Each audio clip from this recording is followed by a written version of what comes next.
여러분들 만약에 여러분들이 예수님과 함께 식사를 하게 된다면 어떨 것 같으세요? 만약에 여러분들의 식사 초대에 예수님이 응해서 함께 밥 먹자, 함께 너와 식탁의 교제를 하고 싶다라고 말씀하신다면 여러분들은 어떠실 것 같으십니까? 이 상상을 바탕으로 쓰여진 아주 좋은 책이 있어요. 예수와 함께한 저녁 식사라고 해서 굉장히 인기가 많았던 책이었기 때문에 보신 분들이 아마 많을 거라고 생각하는데, 그 책은 작가가 참 아름다운 상상력으로 잘 쓴 책이라서 전 추천합니다. 그런데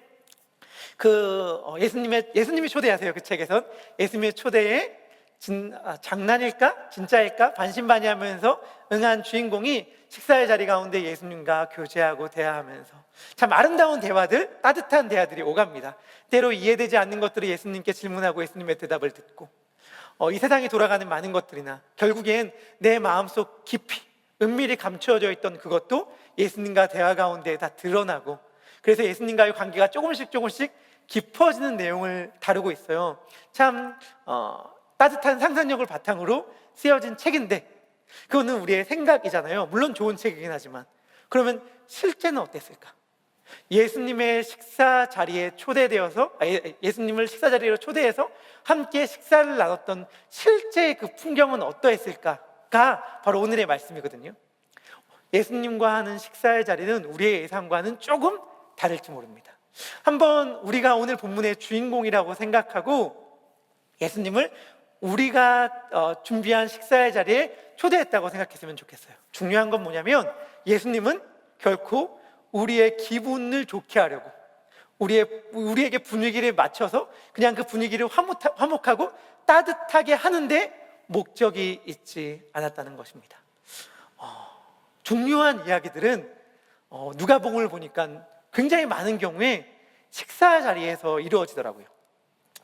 대략 6번 정도의 중요한 식사의 논쟁에 나오는데 그 중에 3번 유명한 장면들이에요. 마리다와 마리아 이야기 다들 알고 계시죠? 그리고 예수님의 최후의 만찬, 너무 중요한 식사의 자리죠. 그리고 마지막에는 엠마오로 가던 두 제자와 함께 떡을 떼던 장면들이 나옵니다. 나머지 3번은 어떠한 경우냐면 다 식사 자리 가운데에 예수님께서 바리새인과 논쟁한 내용들이에요. 신기하죠? 예수님이 바리새인과 논쟁을 하는 건 오케이, 뭔가 틀린 걸 지적해 줘야 되니까. 그런데 그게 왜 식사의 자리였을까요? 최소한 밥은 편하게 먹어야죠. 왜 밥 먹는 자리에서 싸우려고 합니까? 밥 먹는 자리는 싸우는 자리가 아니라 화해해야 될 자리고 즐겁고 평안해야 될 자리인데, 예수님은 식사의 자리 가운데 유독 바리새인들과 싸움이 붙고 논쟁이 붙는단 말이에요. 왜 그럴까? 그 이유가 있습니다. 왜냐하면 음식이라는 것이 식사라는 것이 당시에 상징하는 중요한 의미가 있었기 때문입니다. 유대인들에게, 특별히 바리새인들에게 식사와 음식의 규례, 율법들은 매우 중요했어요. 옛날에 쓰여진 랍비들 다들 아시죠? 이스라엘 선생들 랍비들이 쓴 문헌에 보면 바리새인의 가장 중요한 특징으로 뭘 뽑냐면 코셔라고 하는 음식법을 잘 지켰던 사람이라고 바리새인을 정의합니다. 이 바리새인들의 율법, 특별히 음식법 규례들은요, 단번에 정해진 게 아니에요. 500년이라는 긴 시간 동안 굉장히 세세하게 체계적으로 갖춰진 것이 바리새인들의 식사의 규례였고 식사의 예절이었죠. 바리새인들 안에서도 식사의 규례를 놓고 수많은 논쟁들이 있었습니다. 식사를 하기 전 잔을 대했는데 잔을 먹기 전에 손을 씻을 것인가, 잔을 마신 후에 손을 씻을 것인가를 놓고 두 거대 학파, 샴마이와 힐렐 학파가 서로 길고도 복잡한 지루한 논쟁들을 했다고 해요. 그리고 손을 닦은 수건을 어디에 둘 것인가를 두고도 굉장히 수많은 논쟁들이 있었다고 합니다. 하지만 그 누구도, 그 어떤 바리새인도 식사하기 전에 손을 씻지 말아야 한다고 생각하는 사람은 아무도 없었어요. 식사하기 전에 손을 씻는 건 너무나도 당연한 그들의 율법이고 규례였습니다. 마치 오늘날로 치면 그럴까요? 막 어떤 모임에 갔을 때 요즘엔 당연히 마스크를 쓰는 게 예의잖아요. 그런데 누군가 한 명이 마스크를 쓰지 않고, 그것도 막 지금 저처럼 막 막 목소리를 높여서 막 얘기한다고 치면 우리 다 그들을 불편해하고 이상하게 생각하지 않겠어요? 오늘 본문 누가복음 11장 37절의 말씀에 이렇게 이야기가 나옵니다. 38절의 말씀에 이상하게 여겼다고 이야기를 하는데, 이상하게 여겼다는 말은 경악했다는 말이에요. 경악했다는 말. 아니, 어떻게 그럴 수가 있지? 우리가 마치 마스크를 안 쓴 사람을 보듯이 어떻게 이럴 수가 있지라고 해서 경악했는데, 이들이 경악하고 놀랬던 까닭은 무엇이냐면 위생상의 문제. 단순히 예수님께서 손을 안 씻어서 지저분해, 어떻게 예수님 식사하기 전에 당연히 손 씻어야 되는 거 아니야? 하는 위생상의 문제 때문은 아니었어요. 오늘 배경이 점심 식사잖아요. 점심 식사라고 하는 것은 무엇이냐면 37절에 점심 식사라고 나오는데, 유대인들은 아마 들어봤을 거예요. 식사를 하루에 2번 했습니다. 2번의 식사를 했는데, 오전에 회당에서의 기도를 마친 다음에 돌아와서 간단히 식사를 하고, 아침과 점심 사이, 아침 겸 점심, 아점 브런치로 식사를 하고, 그리고 저녁 때 식사를 했는데, 오늘 식사는 점심이에요. 점심 식사는 저녁처럼 그렇게 율법이 까다롭진 않지만 그럼에도 불구하고 손은 반드시 씻어야 했단 말이에요. 그 이유는 단순히 위생의 문제가 아니라 거룩과 정결의 문제였습니다. 손을 씻는다는 것은 내가 그때까지 부정한 것들을 접촉했을지도 모르기 때문에 굉장히 이걸 씻는 건 단순히 위생상의 문제가 아니라 하나님 앞에 자신을 거룩하게 하는 의미가 있었어요. 여기서 우리가 바리새인에 관해서 굉장히 뿌리 깊은 오해가 깊게 있기 때문에 한번 몇 번이고 강조할 필요가 있는 말인 것 같은데, 그것은 무엇이냐면 바리새인은 당시에 많은 사람들에게 존경을 받던 사람이라는 것입니다. 무슨 말이냐면 되게 인정받는 사람, 모든 사람들이 다 박수 칠 만한 사람이었다는 거예요. 예수님이 맨날 바리새인들을 보고 트집 걸고 시비 걸고 지적했기 때문에 그 사람들이 욕먹어야 마땅할 사람이라고 우리가 오해하기 쉽지만 아니었어요. 바리새인은 세속 권력이 아니라, 정치 권력이 아니라 민중들, 백성들의 존경을 자신의 힘의 기반으로 삼았던 사람들이에요. 그러니까 많은 사람들이 그를 흠모했고 좋아했습니다. 이러한 바리새인들이 굉장히 시간이 많이 남아 돌아서 할 일 없다, 뭐하지 하면서 율법 규정 세세하게 적어서 사람들 괴롭혀야지 하면서 율법을 막 복잡하게 만든 게 아니었어요. 우리가 막 바리새인들, 가끔씩 유대인들이 이런 율법까지 지켰대 라고 말하는 걸 막 보면서 말도 안 돼, 뭐 이런 게까지 지켰어? 라고 하면서 되게 어리석게 보는 경향이 있지만, 바리새인들은 어리석어서 그렇게 율법 조항을 많이 복잡하게 만들었던 것도 아니고, 할 일이 없어서 율법 조항을 복잡하고 길게 만들었던 것도 아니에요. 여기는 너무나도 당연하지만 역사적 상황적 맥락이 있고 그들 나름의 타당한 논리가 있었습니다. 예수님 당시에 유대인들이 자신이 살던 시대를 여전히 바벨론의 포로 시대를 살아가고 있다라고 생각했다고 주장하는 학자들이 있는데, 일리가 없는 말은 아닙니다.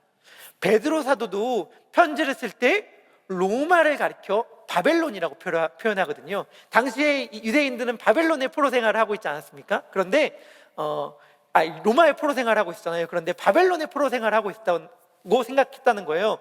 그래서 우리를 구원할 메시아, 이방의 압제로부터 우리를 해방시켜줄 구원자를 기다렸죠. 동시에 그들은 어떠한 인식이 있었냐면, 왜 우리가 나라를 빼앗겼지? 왜 우리가 나라를 빼앗기고 바벨론 포로로 끌려갔지? 그리고 여전히 왜 완전히 바벨론 포로로부터 자유롭지 못하지? 그거는 우리가 하나님의 율법을 어겨서야, 하나님의 말씀을 제대로 지키지 않아서야. 그렇기 때문에 우리를 구원할 메시아를 기다림과 동시에 그들에게 중요한 이슈는 뭐였냐면, 율법을 철저히 지켜야겠다, 율법을 정말 완벽하고 철저히 지켜야겠다.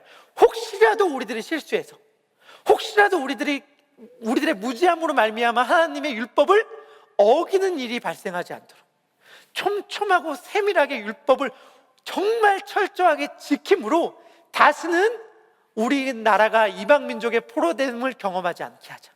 그리고 하나님의 백성의 거룩함을 계속해서 유지하게 하자라고 하여서 율법을 그렇게 엄격하게 지켰던 것이고, 바리새인들이 앞장서서 율법을 그렇게 지키는 것을 백성들이 존경하며 존중했던 거예요.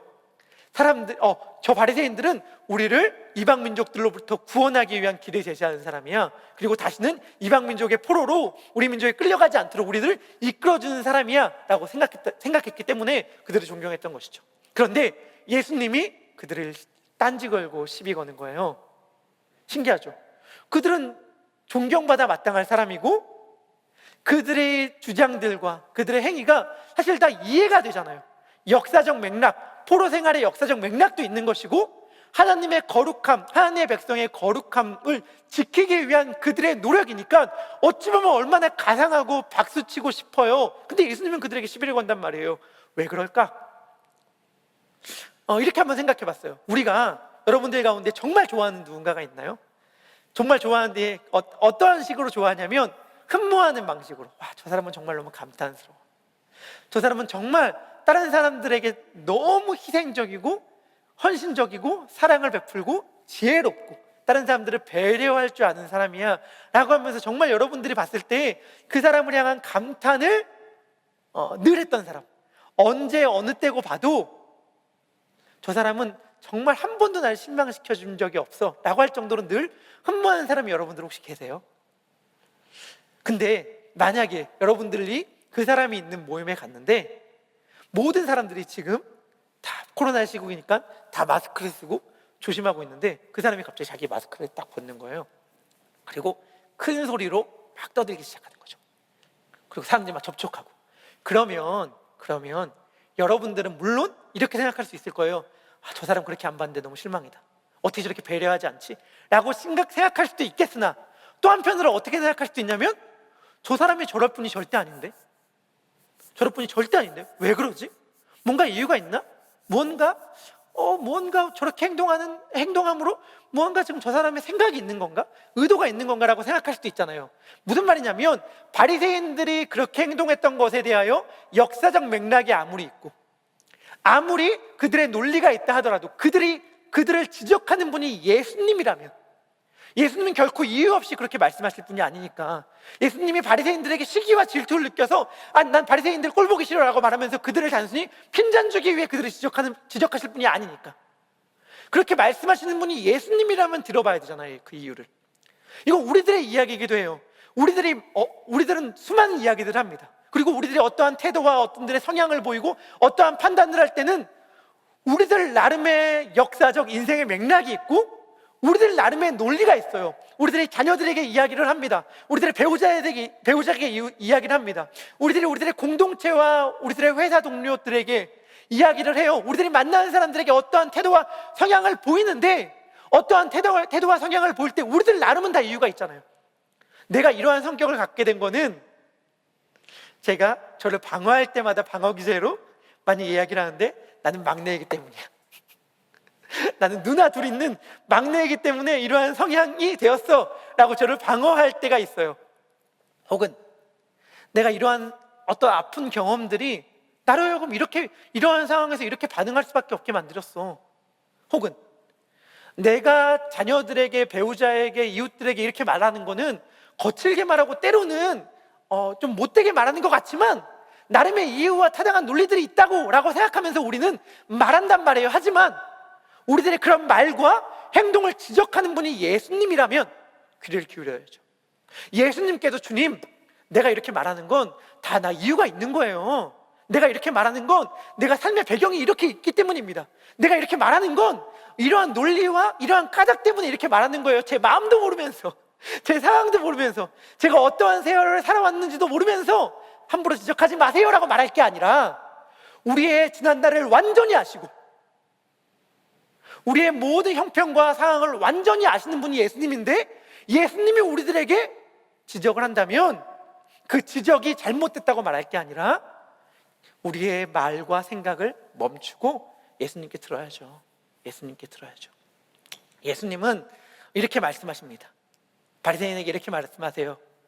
야, 너희가 만약에 식당에 갔는데 식당에서 종업원이 음식을 내오는데 그릇을 닦는데 정말 윤기가 나게 정말 깨끗하게 반짝반짝 마치 얼굴이 환하게 보일 정도로 그릇을 엄청 깨끗이 닦아서 음식을 내놓는데 겉에만 닦아. 안은 하나도 안 닦은 상태로 겉은 정말 반짝반짝하게 닦아서 내놓아서 먹으라고 한다면 그걸 먹겠는가? 음식 안은 하나도 안 닦은 채 전 손님이 먹다 남긴 그대로, 닦지 않은 상태가 그대로 잔만이 묻어있는 상태로 겉에만 정말 깨끗하게 닦아서 준다면 먹겠는가? 라고 물어요. 안 먹죠. 누가 먹어요? 그런데 꼭 너희들의 행동이 이러한 모습과 같다라고 말씀해 주시는 거예요. 바리새인들은 정말 깨끗하게 닦았습니다. 그들은 굳이 11조로 낼 필요가 없는 것들조차도 11조를 냈어요. 오늘 본문을 보면 이렇게 얘기합니다. 박하와 운양과 모든 채소에 11조를 낸다고 얘기하죠. 우리식으로 따지면 이런 거예요. 너희들은 몇 센트까지 계산해서 완전히 철저하게 11조를 다 내는구나. 왜냐하면은 다시 박하에 관련돼서는 그 11조에 관련된 박하를 11조에 내야 된다라고 하는 기록이 없다고 그래요. 아직까지 발견된 기록으로는. 그 운양 같은 경우는 11조를 굳이 안 내도 된다고 하는 문헌들이 있어요. 그리고 마태는 근처의 11조라고 말했는데 누가는 모든 채소의 11조라고 말하거든요. 모든 채소 가운데서는 채소 중에는 어떤 건 11조로 내야 되지만 어떤 건 11조로 낼 필요가 없는 것들도 있었어요. 그러니까 무슨 말 하는 거냐면 바리새인들은 굳이 11조로 낼 필요가 없는 것까지 완전히 철저하게 11조로 드렸던 사람들이죠. 바리새인들이 지금 그러한 사람들이라고 얘기하는 거예요. 겉으로 보기에는 어떻게 보여요? 율법을 완벽하게 철저하게 지키는 사람, 율법을 지키는데 목숨을 건 사람들처럼 보여요.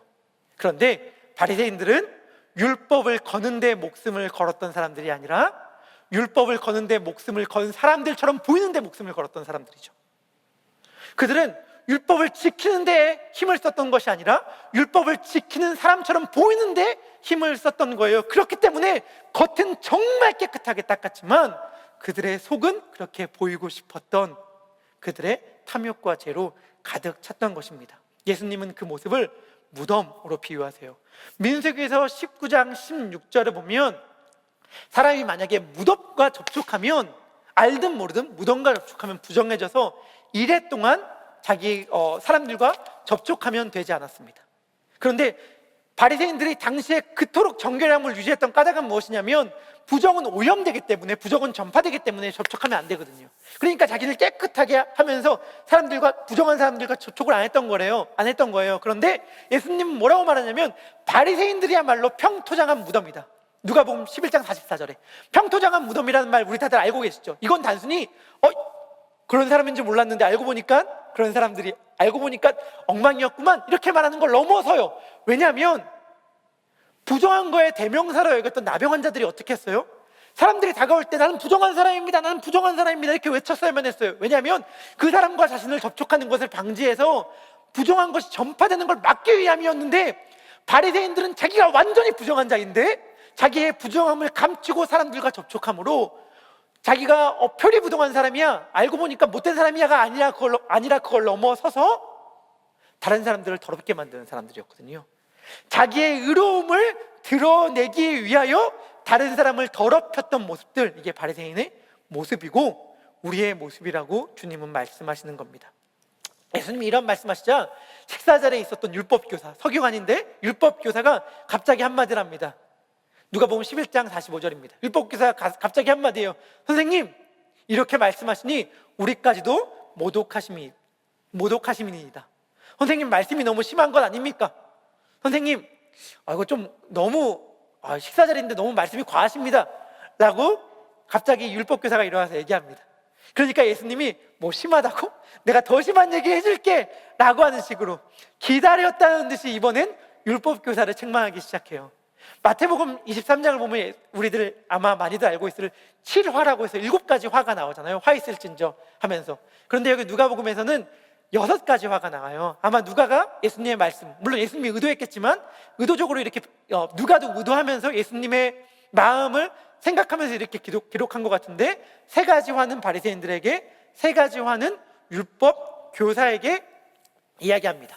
자, 바리새인에 대해 잠깐 다시 한번 생각해 본다면 바리새인에 대해서는 깨끗함에 대해 말씀하셨죠. 그러니까 그들은 거룩하다고 말하고 깨끗하다고 말하지만 거짓된 거룩과 거짓된 깨끗함으로 진짜 거룩함을 더럽히고 있었다. 이것이 바리새인의 모습이다 라고 예수님이 지적해 주셨다면 율법 교사들에겐 이렇게 지적하고 있어요. 47절부터 51절의 말씀을 요약하면 어떻게 지적하고 있냐면, 너희는 거짓된 말씀으로 진짜 참 말씀을 죽이는구나, 이렇게 말합니다. 율법 교사를 향해서 뭐라고 말하냐면, 너희와 너희 조상들, 율법 교사들은 선지자들을 죽인 자다, 이렇게 말해요. 율법이 뭐죠? 율법? 하나님의 말씀이잖아요. 선지자들은 뭐예요? 하나님의 말씀이죠. 하나님의 말씀을 담고 있는 게 선지자니까. 그러면 지금 예수님께서 뭐라고 말씀하고 계신 거냐면, 율법으로, 하나님의 말씀으로 하나님의 말씀을 죽였다, 너희들이, 이렇게 말하는 거예요. 거짓된 말씀으로 참 말씀을 죽였다라는 것인데, 사실은 우리가 얼마나 많이 실제로 그렇습니까? 우리가 얼마나 많이 실제로 그래요? 예수님의 이름으로, 그리스도의 말씀으로, 하나님의 이름으로 누군가를 죽이죠. 누군가를 죽여요. 우리들의 자녀를, 우리들의 배우자를, 우리들의 이웃을, 우리들의 동료를 하나님의 이름으로 우리는 죽이거나 하나님의 이름으로 그들을 얽어매죠. 예수님께서 바리새인들에게 지적했던 바가 뭐예요? 율법교사들에게 지적했던 바가 뭐예요? 너희는 사람들에게 짐을 지우고 아무도 그 짐을 지려고 하지 않는다. 생각해 봤으면 좋겠습니다. 우리는 누군가에게 예수님의 이름을 얘기할 때에, 예수님의 말씀으로 이야기할 때에 우리는 그들에게 짐을 지우고 있습니까? 아니면 그들에게 자유를 주고 그들의 짐을 지고 있는 자입니까? 그들을 얽어매고 있습니까? 예수님의 이름으로? 아니면 예수님의 이름으로 그들을 자유하게 하고 있습니까? 우리는 자녀에게 예수님의 이름 너무 많이 얘기해요. 그런데 예수님의 이름을 얘기하면서 우리들의 자녀에게 자유를 주고 있나요? 아니면 그들을 얽어매고 있나요? 예수님의 이름을 막 얘기하면서 그들을 죽이고 있습니까? 그들을 살리고 있습니까? 어제 내가 했던 말들은 다 타당한 말입니다. 다 맥락이 있는 말이에요. 명분이 좋아요. 내가 그렇게 할 수밖에 없는 충분한 이유들이 있던 말이에요. 하지만 아무리 우리가 판단할 때 그게 옳아 보이고, 우리가 그런 말을 할 수밖에 없는 역사적 맥락이 있었고, 예수님의 이름을 아무리 말한다 하더라도 우리의 모습이 바리새인들일 수 있고 율법 교사일 수 있다는 것을 생각해 볼 때 우리는 정직하게 우리들의 마음을 들여다보아야 합니다. 예수님은 단순히 우리들에게 맞장구 쳐주고 우리들을 얼러주고 격려하기 위해 우리들에게 오신 분이 아니에요. 우리들의 기분을 좋게 하기 위해 우리들의 식사 자리에 오신 분이 아닙니다. 예수님이 너 기분 좋게 하려고 왔어 라고 하면서 하늘을 가르치고 시간을 뚫고 이 땅 가운데 오셨겠어요? 예수님이 우리들 가운데 참 너희들 진짜 너가 해준 밥 먹으니까 맛있다 라고 하고 밥 한 끼 얻어먹기 위하여 이 땅 가운데 오신 것 아니겠죠? 예수님은 인기 얻고 사람들에게 환대를 얻기 위하여 이 땅 가운데 오신 분이 아닙니다. 누가복음 11장 53절부터 54절을 보면 이렇게 얘기합니다. 거기에서 나오실 때에 서기관들과 바리새인들이 거세게 달려들어 여러 가지 일을 따져 묻고 그 입에 나오는 말을 책잡고자 하여 노리고 있었더라 이야기를 합니다. 예수님은 그러니까 인기 없고 사람들 보기에 듣기 좋은 말 하려고 오신 분이 아니에요. 그거는 바리새인들과 서기관들 뿐만이 아니라 우리들에게도 마찬가지라는 생각을 해야 합니다. 예수님은 우리들의 인기 얻는 데 관심 없으세요. 예수님은 우리들의 환심을 사는 데 목적이 없으십니다. 예수님은 우리가 듣기 좋은 말을 하시는 것이 아니라 우리가 반드시 들어야만 하고 우리가 꼭 들어서 붙잡아야만 하는 그 말씀을 하시는 데 목적이 있는 것이죠. 오늘 우리가 우리들의 생각과 우리들의 말을 잠깐 멈추고 예수님께 들었으면 좋겠습니다. 한번 우리들의 마음과 우리들의 상황을 돌아봤으면 좋겠어요. 우리는 수많은 핑계들을 댑니다. 수많은 이유들을 대죠. 코로나라서 그래, 아니면 내가 자라왔던 배경들이 그래, 나는 아버님 어머님에게 옛날에 상처를 많이 받았어, 난 이러한 경험들이 있어, 이러한 아픔들이 있어, 나는 믿지 않는 가정에서 자랐어. 수많은 이유들을 우리는 댑니다. 그러면서 마치 우리들의 말에는 굉장한 타당한 이유가 있는 듯하게 얘기를 하고 우리들의 겉은 정말 그래서 빡빡 닦듯이 정말 최선을 다해 이야기를 하지만 우리들의 정작 속은 들여다보지 않아요. 우리들의 마음은 들여다보지 않습니다. 중요한 건 포장지가 아니에요. 포장으로 아무리 멋있게 예수의 이름으로 포장하고 헌신의 이름으로 포장하고 봉사의 힘으로 포장한다 하더라도 우리들의 안을 주님 앞에 정직하게 드러내놓고 꺼내지 않는다면 우리는 바리새인과 율법 교사와 같을 것입니다. 이 시간 우리들의 마음을 주님 앞에 솔직히 드러내 보이고 고백하길 소망합니다. 언제나 부끄러운 우리들의 모습들이죠. 그렇죠? 주님께 우리들의 마음 보여드리기 싫죠. 좋은 모습들만 보여주고 싶죠. 그런데 주님은 그 부끄러움을 드러내고 고백했다고 뭐라 그러신 적이 한 번도 없으세요. 우리들이 이렇게 부끄럽습니다, 우리들 이렇게 죄인이에요 라고 말한 것을 주 앞에 고백했다고 해서 뭐라고 한 적이 한 번도 없으세요. 주님은 언제나 그걸 감추려고 하고 숨기려고 하며 대신에 겉만 반짝반짝이려고 하는 노력을 하는 우리들을 보고 지적하시죠. 그러지 마, 그러지 마. 이제 곧 그만 닦아. 너희들의 속을 나에게 드러내 보이려. 우리 시간 함께 찬양했으면 좋겠습니다. 물론 부끄럽죠. 창피하죠. 그렇지만 진짜 기억하세요. 주님은 그 모습을 우리들에게 원하세요. 부끄러운 모습으로 주께 나아가길 원하십니다. 의리의리한 모습으로, 깨끗한 모습으로 나아가는 게 아니라 부끄러운 우리들의 모습을 주 앞에 드러낼 때에 주님은 우리를 받으시고 우리를 살게 하십니다. 언제나 내 모습 너무나 부끄러워. 우리 함께 우리들의 마음을 담아 찬양하도록 하겠습니다. 찬양하겠습니다. 언제나 내 모습, 언제나 내 모습 너무나 부끄러워. 무릎으로 주님께 기도로 가오니 나 홀로 서 있는 주의 영 깨우사 주님만 나를 깨워 내 영 살게 하소서. 주님 내 안에, 주님 내 안에, 주님 내 안에, 내 안에 계시오. 주님 내 안에, 주님 내 안에 나를 세워주소서. 언제나 내 모습 너무나 부끄러워. 언제나 내 모습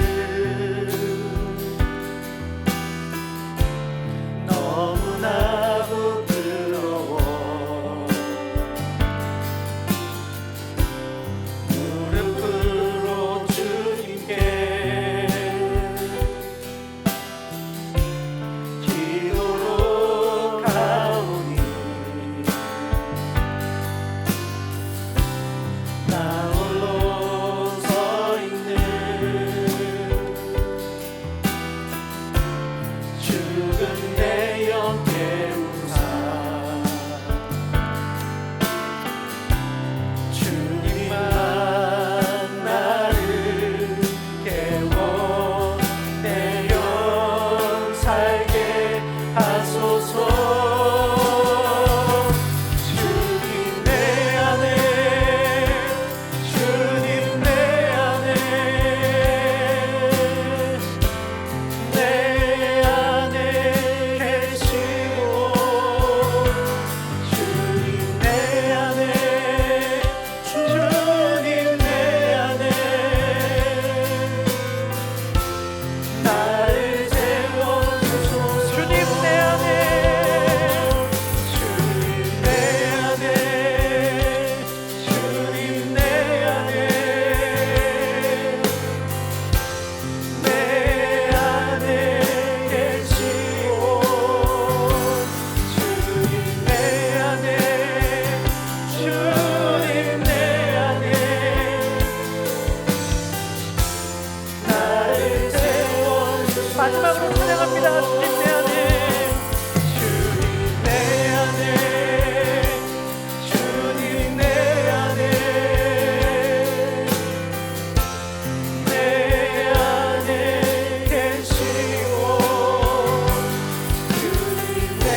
제일 좋은 것 같아요.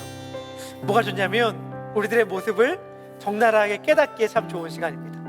왜냐하면 우리는 지금 하나님 앞에서만 예배드리고 있기 때문이죠.